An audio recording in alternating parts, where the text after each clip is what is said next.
A little brief introduction. We're going to finish today, hopefully, the discourse that we started a few weeks ago, before Chanukah. It's a discourse on the subject of Chanukah and on the three miracles that occurred during Chanukah. The first miracle was that they won the war against the Greeks. The second miracle, that happened on the 24th of Kislev. The second miracle was that they found a little cruse of oil that was untouched, or that was sealed with the high priest's seal, which is the second miracle. That happened on the 25th of Kislev. And the third miracle, which was that the oil that they found burned for 8 days, that started on the 26th of Kislev. Why do I say it started on the 26th? Because although they started lighting the menorah on the 25th, but it did have 1 day's supply. So the real miracle started on the next day, when it started burning beyond the natural amount. So those were the three consecutive miracles that happened on 3 consecutive days. The question is, why did they make the question that the Rebbe asked in the beginning of the discourse is, why didn't Chanukah start on the 24th of Kislev to mark the miracle of the victory in the war? Why does it start on the 25th? And the other question is, why don't we do something special on the 26th to mark the beginning of the miracle that happened with the oil burning for 8 days? We just start the observance of Chanukah on the 25th, and that's it.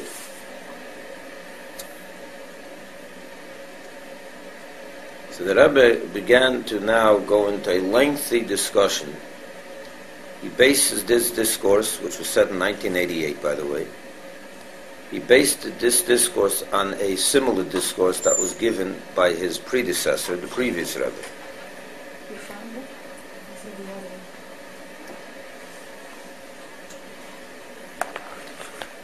other? And in that discourse, the previous Rebbe, and in this discourse, the Rebbe elaborates with great elaboration.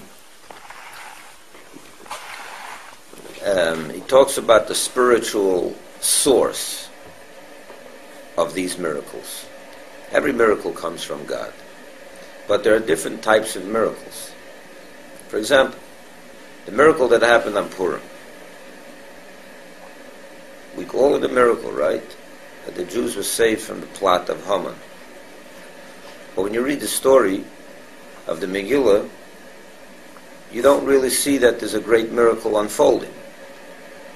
You see a series of events that, the right people were placed somehow in the right places at the right time, and it just happened that Esther was the queen at the right time, and Mordechai was hired as her uncle was hired, or her cousin was hired at the right time to be in the court of the king, and he overheard, and so there's no hand of God there, seemingly. You don't see a great miracle like the splitting of the sea, for example.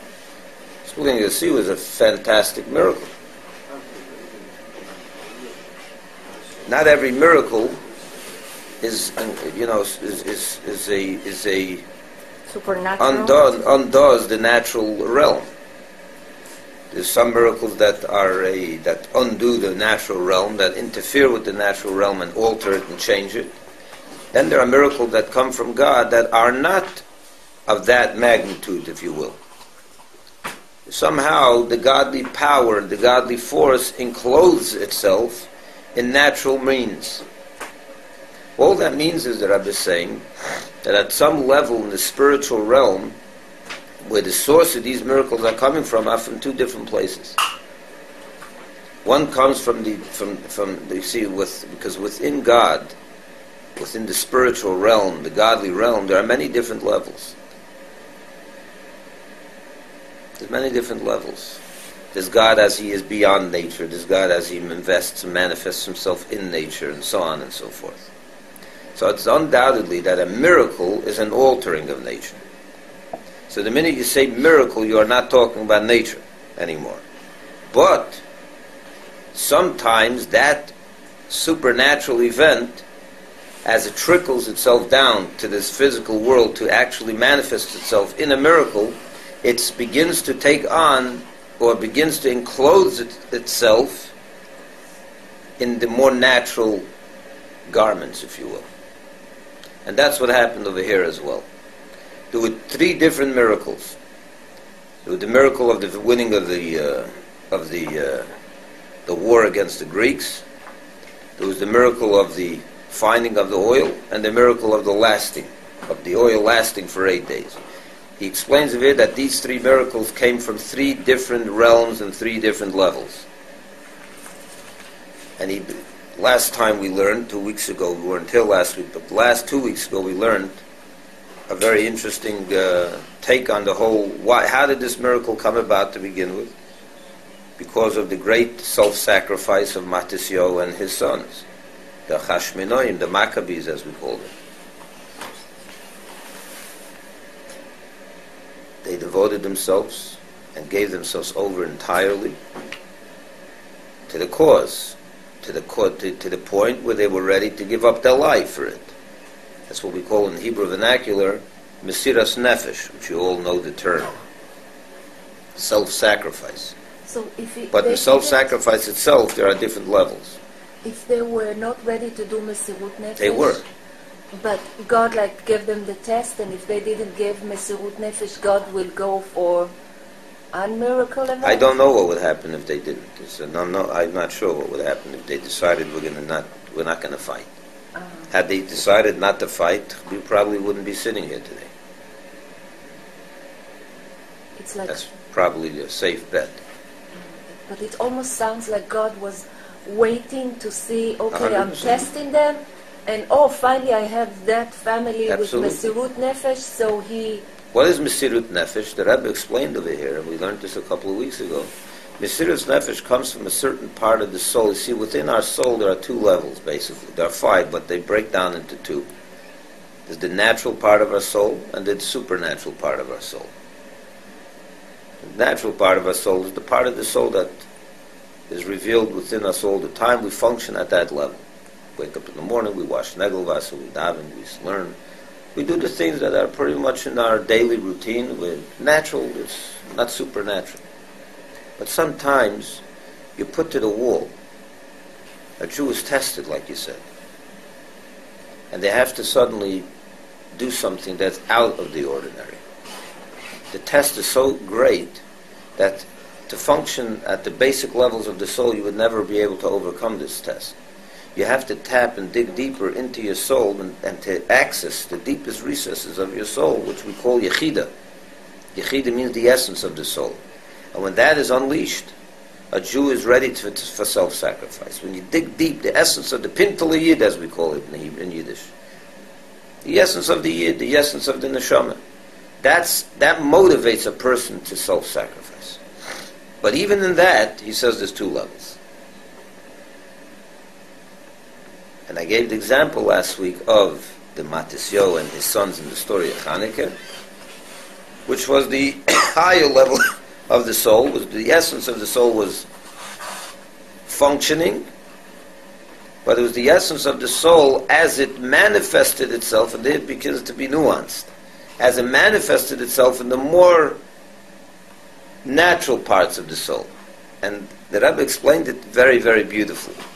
He said the following, I'm not sure if you remember what I'm saying, or if it rings a bell. He said, there are 5 levels to the neshama, right? Well, I think I wrote it down over there somewhere. I was looking for it before. Remember when I wrote the 5 levels of the soul?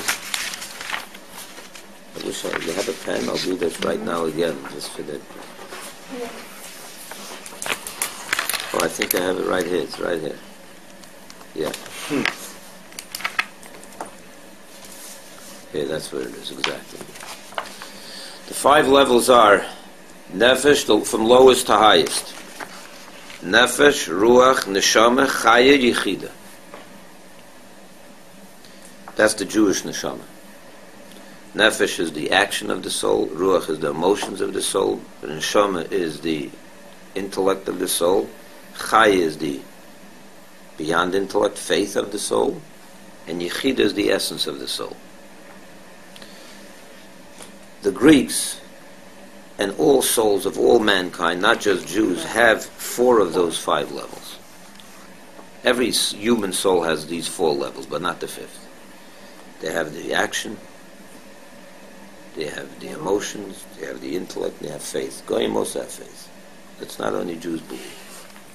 But the essence is a whole different, that's the godliness of the soul that was unique to the neshama. The neshama, a piece of God. Human soul is in the image of God. It's not that God himself is the image. Like you look in the mirror, it's a perfect image, but it's not, you're not in the mirror, you're here. So the image of God means it's a reflection, but it's not God. The neshama is a piece of God. It's not an image, it's the actual part of God. So the Greeks don't have they don't have a counterpart to the Yechida. So if our neshama if we are functioning based on the 4 levels, that can be opposed by a Greek, because they have the same 4 levels. So you can say, I believe in God. You can say, no, your God is not the true God. Our God is the true. They can oppose that. They can challenge you. They can pose a challenge. But when the Yid's Yechida is alive and they're revealed, there's no opposition. Because there is no opposition to that. Right? Now, Mesiras Nefesh, self-sacrifice of the Matisyo and his sons, came from the highest level, from Yechida. So the Rebbe asked, how is it that they had to fight against Greeks? If their Yechida is revealed, there are no Greeks. There shouldn't be any. There's no opposition. Why was there a need for a fight? There wasn't only a need for a fight. They took them into consideration. Strategy, how we're going to go to war against them. They mounted an attack. There was a formidable force that they had to overcome. So the Rebbe explained that true, their Yechida was revealed, but the Yechida was revealed in a way that it enclosed itself in the lower parts of the soul. The Yechida was functioning, but not purely on its own. It was Yechida as it was already lowered into the lower functions of the soul. And since over there's an opposition, so even from the Yechida point of view, at that level, if it functions that way, it has an opposition to overcome, but it overcomes them. And that was the story of the Greeks. I gave you an example of a Mesiras Nefesh that is pure Mesiras, pure Yechida, pure essence. What was the example I gave, if you remember? The previous Rebbe in 1927. And Abraham, when he went to bring his son. There are many examples. I just gave one example. The example of there was that the previous Rebbe, to him there was no opposition. He didn't take them into consideration whatsoever. They didn't exist. Yechida, pure Yechida. But the Greeks, it was the Yechida was functioning, but as it manifested itself in the lower levels of the soul, and that's why there was a need for strategy, how to overcome the opposition, because at those levels there is opposition. The Rebbe explains that Mesiras Nefesh, we said, elicited a response from God, right? When he saw their Mesiras Nefesh, he also responded to provide for them that miracle. What kind of miracle did he provide for them? It was a perfect match. In other words, it was a reflection of their Mesiras Nefesh. In other words, their supernatural forces of the soul were revealed, but as it enclosed itself in their more natural forces. Exactly the same response did they get from God. God's supernatural levels revealed himself, but as they enclosed himself in the lower levels of God, in the natural forces. And where do we see that in the miracle? The miracle of the victory of the war enclosed itself in natural means. It was purely God at the higher level, at the supernatural level. It's a miracle, but as he enclosed himself in natural means. The victory of the war against the Greeks you're right, it was a magnificent display of God, but It's not that they he just put it like- into the natural means. They fought, they outflanked them, they outsmarted them, they did a great, like the 6-Day War, right? It was a tremendous miracle, but if you really want to be a skeptic, you could say, the Israelis had good airplanes, they had good soldiers, they had good strategists. They did the right thing at the right time, they won them, it wasn't God. You could say such a thing, but only if you're not being realistic. But if you want to be stubborn, it's not a splitting of the sea. Splitting of the sea, you have no choice but to say God's hand is working here. It wasn't enclosed in natural means. It was purely a transcendental type of miracle where God was on display. He removed the laws of nature completely. Yeah? I want to compare it to the war with Dvorah and Sisra.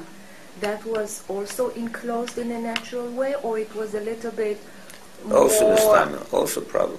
but a little bit more revealed. Remind me the details of that war. That's one where Because- I know the war she's talking This about. is Yael, right. she stuck him in the... Right, but the soldiers were actually dying. It was like a natural event. It was It was a think plague. drift of the sand that covered the enemy and the soldiers. So it was the drift of the sand. Right, so it was more a It could be. combination. I don't remember the details of that war. Okay, it was more a But there's other combination. examples. There's many other examples. No question about it. even before Deborah tells Barak Yeah. Right. that I'm going to do this whole war. Is gonna, I mean, the other side's going to be delivered to the hands of the war. Yeah, I'm telling yeah, you yeah. beforehand. Yeah.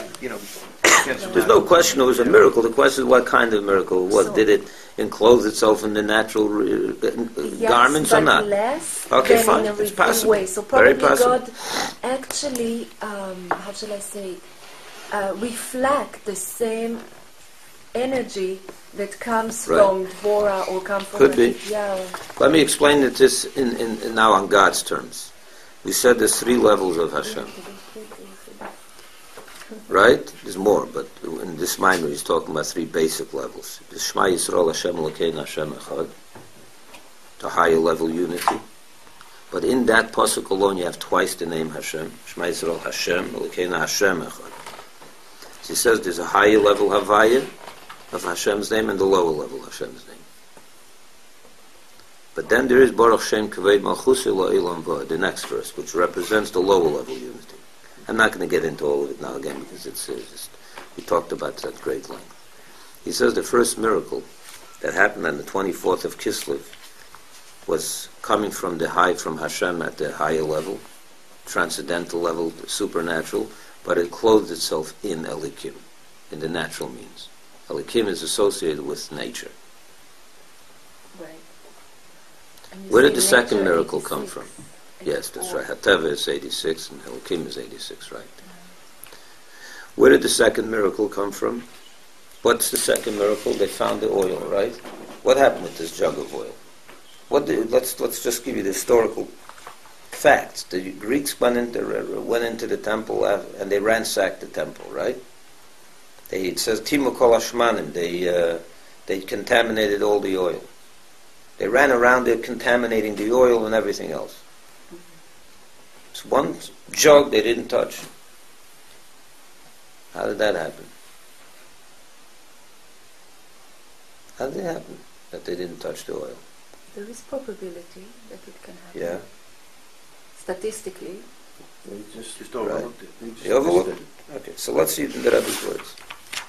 How he explains it. Where is it?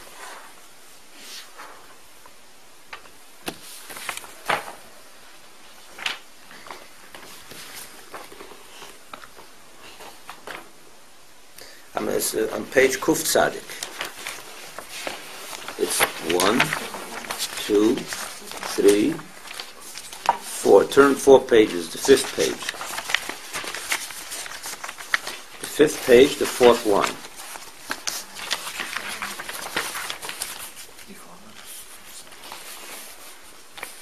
The 4th line in the middle. You see the number 34? You with me or not? 34th down below. No, on top. The 4th line. Right after the parentheses Yeah, right. of it. So we're going to start from right there. So we learned the first miracle, where that came from, how it manifested itself, and so on. After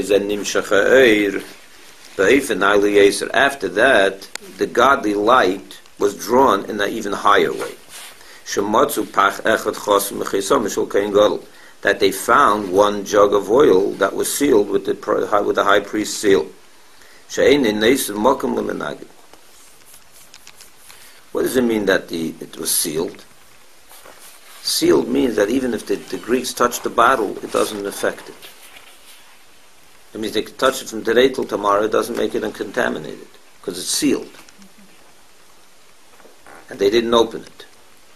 What that means that it doesn't give any, how would you translate that? It doesn't give any place. It doesn't, the opposing forces have no effect, no place there.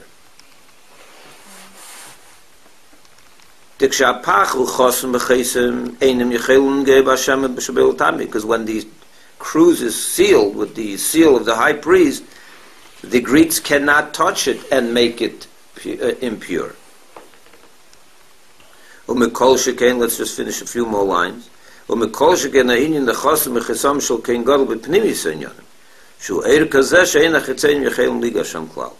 Especially when you take into account the spiritual dimension of this idea of the seal of the high priest, which is that it comes from such a godliness. In other words, that jug represented such a godliness, such a level of godliness, that no negative forces could touch at all. There's no opposition. It can't get there. It comes from such a level that the opposing forces cannot reach there. And that's why down here also it manifested in such a way that even though it's right in front of them, they can't touch it, they can't affect it. And they didn't. They weren't able to. The Rebbe says, even this miracle, was also manifested in some way in garments of nature. The fact that they found, you just said it, there's a probability, you could find it, could happen, they overlooked it, this, that, and that. The fact that they found this jug was a natural phenomenon. So it's not quite a miracle that is purely supernatural. It's more than the miracle of the victory of the war, but not as much, but not purely supernatural. The Yeshleimar, explanation is and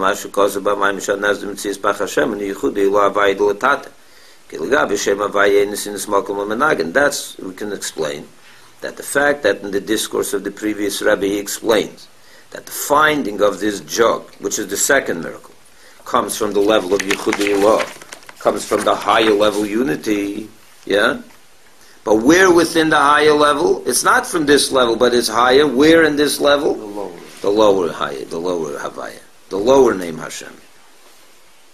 Kilagabi Shem Havaya, because when you're talking about Hashem's name, Havaya Yudke Vavke, the Tetragrammaton, which is the highest name of Hashem, from that perspective, there's no place, there's no effect for the opposing, and unholiness has no effect.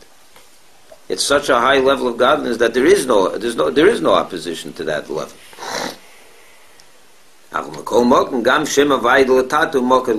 However, you're right. This is a higher level of Hashem. This is Hashem's name.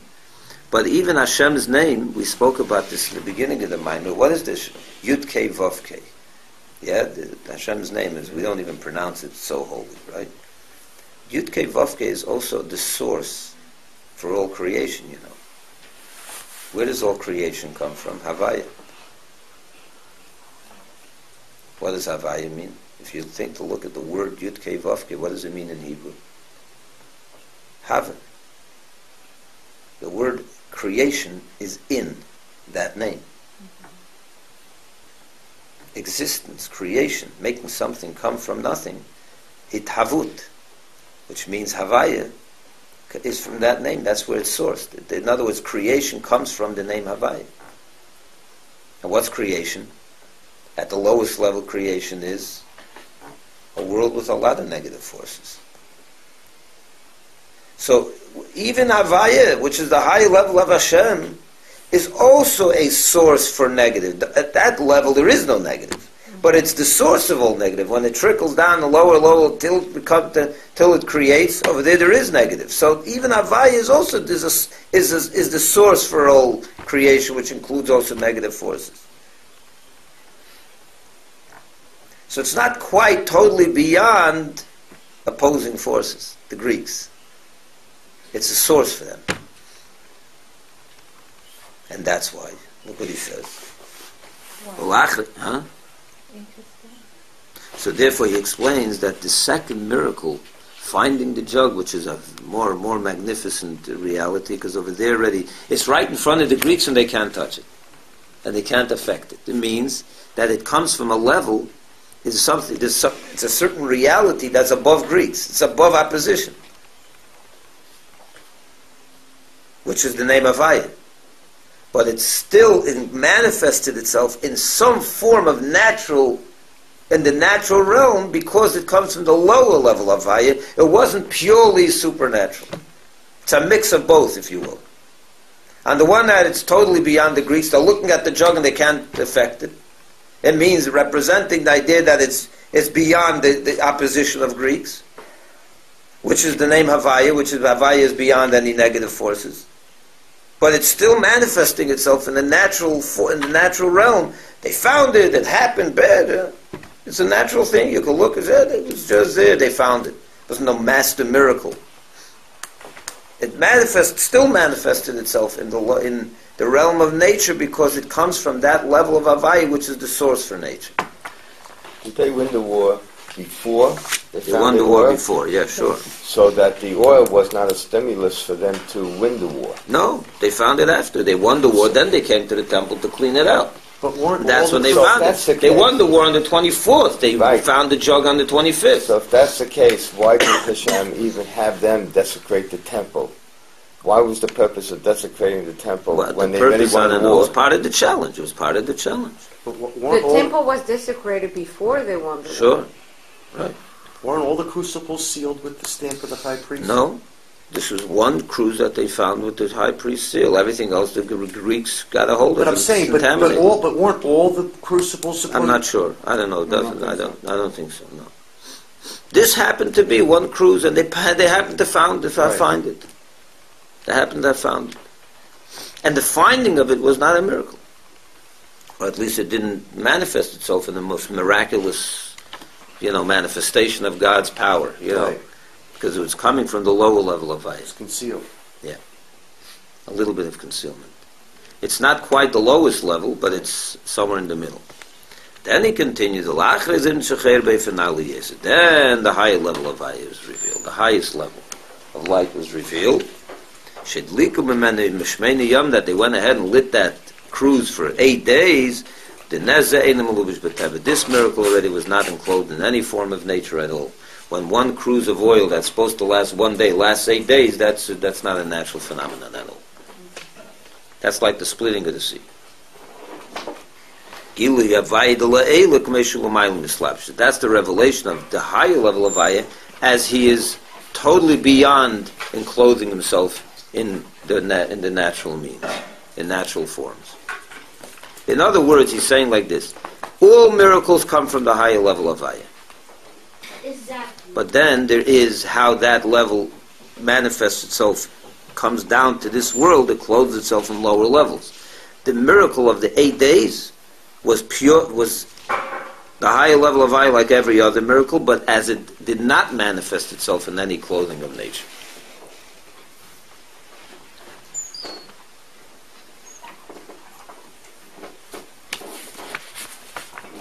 So there are really 4 levels. There's 4. Where do you see 4? The natural, the teva, That's Teva, yeah. okay.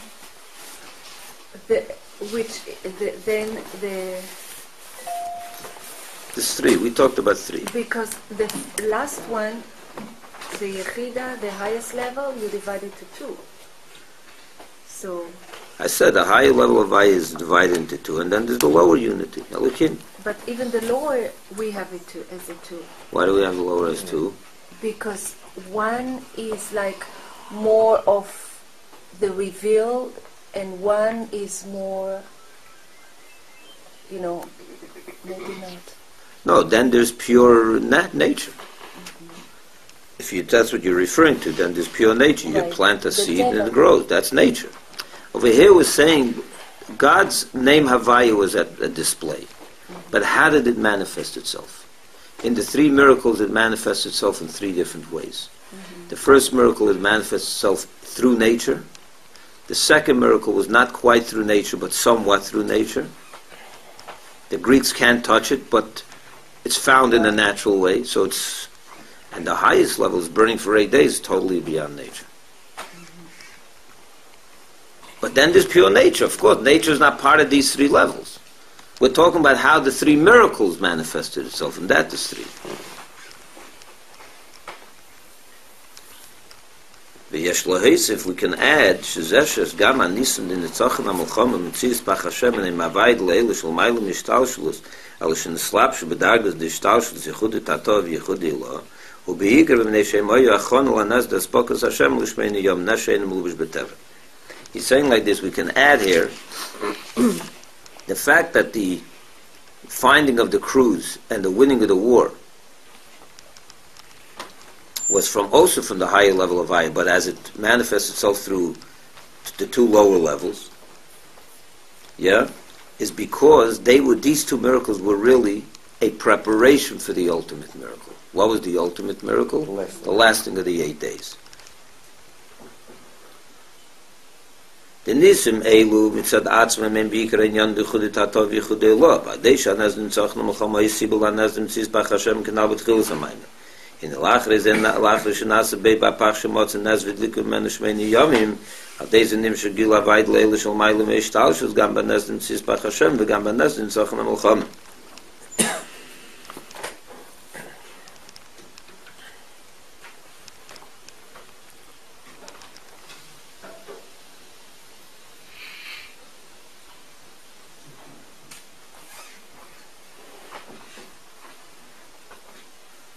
He says these three miracles came in succession.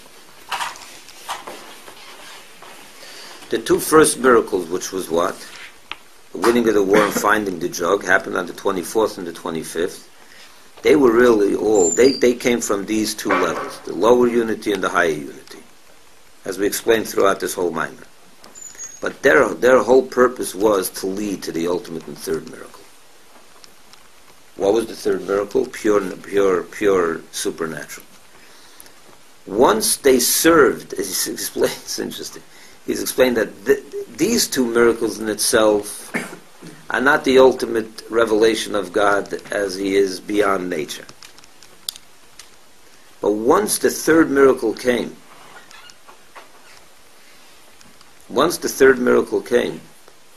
and which was the lighting of the 8 days, it lasted for 8 days, and that highest level of God became revealed, it also revealed itself in the other two miracles itself. In other words, like this.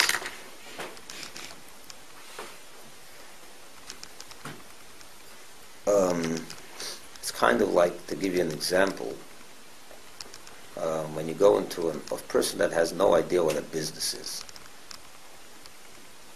He goes into a business, goes into an office, a complex, and he sees, let's say, a whole bank with secretaries and clerks and tellers, and it's a whole place, And he looks and he sees it's all perfect, it's all working, everyone's doing their job, it's great. The guy has no idea what it's all about. He sees a masterful organization at work. So he sees secretaries are typing, and the delivery guy is delivering, and this one's doing this, and that one's doing that. And then there's the guy over there that's making coffee for everyone. Everyone's doing their job. It's great. When you sit this guy down and explain, what is this all going, what's going on here? What is this place? He says, let me tell you, this is all, they're not doing this because they just like to make coffee, and they like to type, and they like to deliver. This is all for a purpose. What's the purpose? To make money for the bank. Or to make money for the business, for any business. You're going to a doctor's office, you're going to Walmart. wherever you go. This is not all. Everything that's happening over there is for a purpose. It's to make money. So now when he finds that out, he sees how the person typing through that typing there's going to be a buck at the end. And he sees that through the fax machine, through everything that's in that operation, it's all leading towards money. And in that function itself, they're all motivated because of money. Right?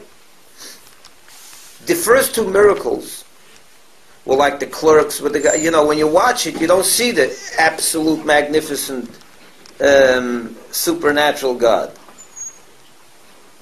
But once you become familiar with the third miracle, it reveals that the first two miracles were also pure God working through nature.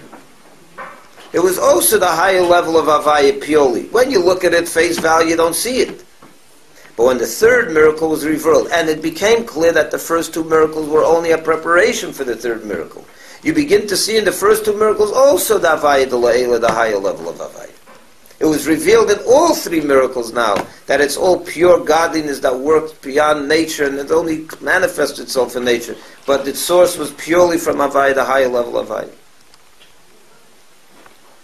Without seeing the third miracle, the bottom line, the dollar at the end of the day, the observer doesn't know what's going on. He sees a clerk. He sees a teller doing a transaction. He doesn't know what it is. But when the third final miracle is revealed, you realize that all the other miracles were a preparation for that third miracle. Then it reveals in the other two miracles also that it came from the Havaya de La'ela. And that's what he's saying over there. These miracles on their own are from the two levels here. But when that was revealed, that was the preparation and the reason for the ultimate miracle.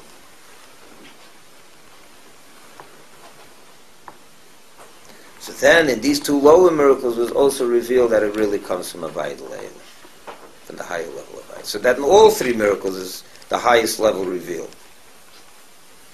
But in succession. And now he wraps it up. We'll just finish up. We won't finish the Maimon, but we'll finish the next paragraph. וזהו שקובע תחול סימי חנוכה בחופי בכיסלב שבו היה נס הנרס כי השלמה של הנס נצח למלחמה או שהיא בחבדל בכיסלב וייחוד את התור שמגלם בילדי נס השמש שגם הוא הנס נצח למלחמה שור שלו מייל משתלשus.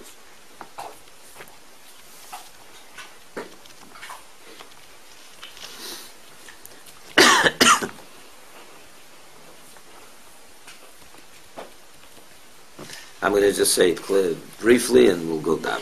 But the question at the beginning of the Maimah was, why was the Chanukah observance established on the 25th of Kislev and not on the 24th when the first miracle happened, the victory of the war? So he explains that's because the real miracle, the ultimate fulfillment of the miracle of Chanukah was on the 25th, when they found the oil and they were able to burn it. And the miracle of the 24th was only a lead up to that miracle. Yeah?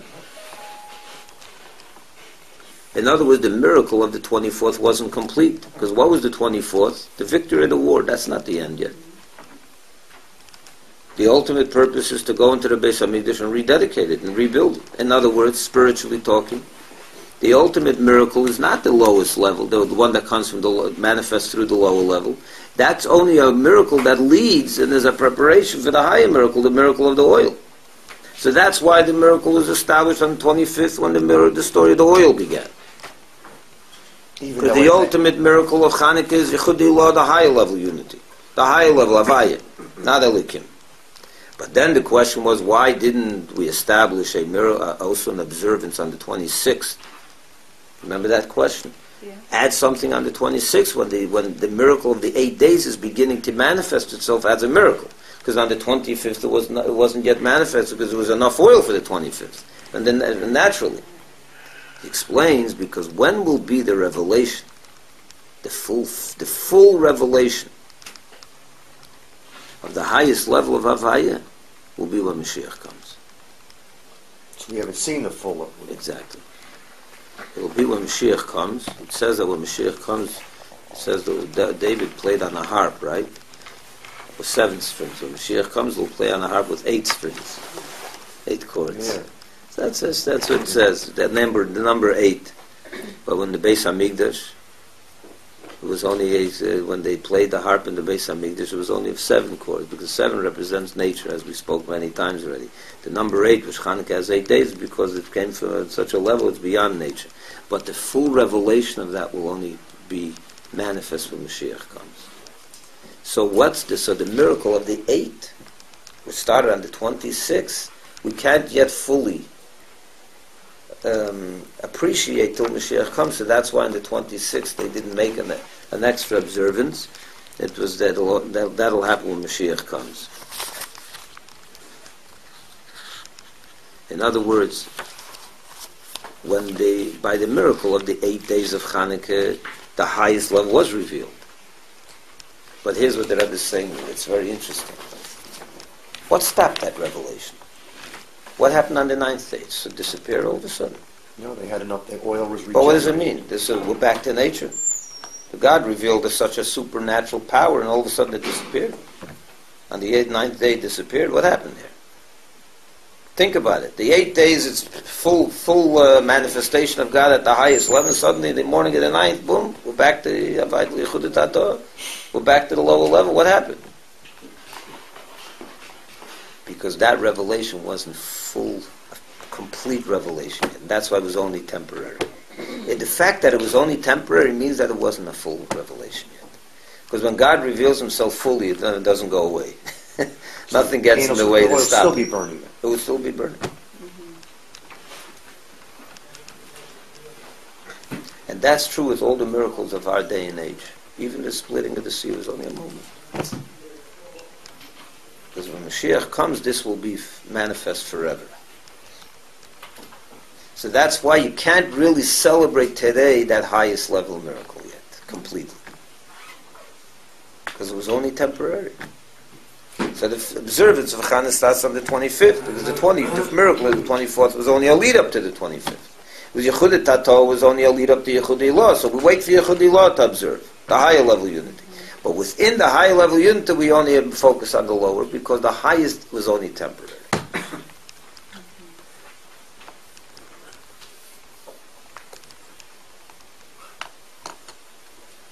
Very interesting.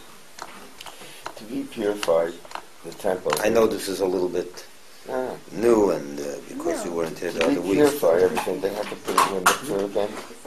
Well, to be purified, sure, you'll have to go through so it goes all through the. Not only mikveh, you have to get sprayed with the red heifer, the ashes of the red heifer, the water. Oh, right. Otherwise, you can't serve them. Everyone's going to have that done to them. Good job. It says when Mashiach comes, the 10th red heifer will be there. There were 9 throughout history, and the 10th will be when Mashiach comes. That's why every time there's a red cow born in Israel, it's a whole, whoa, Mashiach's coming. Yeah. Then they find 2 hairs. Yeah, and that's it.